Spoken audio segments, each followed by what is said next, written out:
ಆಯ್ತ್ರಿ ಅಪ್ಪ, ನಾನು ಹೋಗಿ ಬರ್ತೀನಿ. 3 ಜನರ ಬಾಯಿ ಮುಚ್ಚಕ್ಕಾಗಲ್ರಿ ಅಪ್ಪ.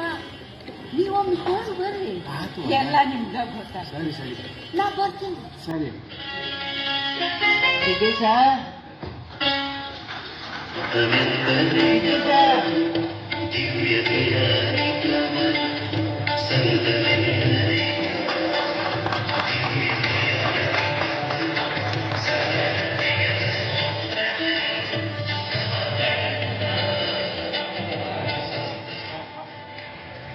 ಇವತ್ತು ಮಹಾನ್ ಶರಣರು ವಚನ ಪಿತಾಮಹ ಅವರಿಗೆ ಬಹಳ ಅಜಾರಿ ಆಗ್ಯದಂತ. ಹಾಗಾಗಿ ಇವತ್ತು ಅವ್ರಿಗೆ ನಾವು ಹುಡ್ಕೊಂಡೇ ಬರೋಣ. ಇದು ಮತ್ತೆ ಮುಂದೆ ಸಮಯ ಸಿಗ್ತಿಲ್ಲ ಗೊತ್ತಿಲ್ಲ, ಇವತ್ತು ಹೋಗೋಣ. ನಿನಗೆ ಗೊತ್ತದಿಲ್ಲ, ವಚನ ಭಂಡಾರಿ ಪಿತಾಮಹ 170 ಶರಣರ ಚರಿತ್ರೆ ಬರೆದಂಥ ಓದಿಲ್ಲ ನೀನು? ಆ ಬರೆದಂಥ ಶರಣರು 171ನೇ ಶರಣರು ಯಾರು ಅಂದ್ರೆ ಅವರೇ ಪಿತಾಮಹ. ಅವ್ರಿಗೆ ಗೊತ್ತಾಗಿ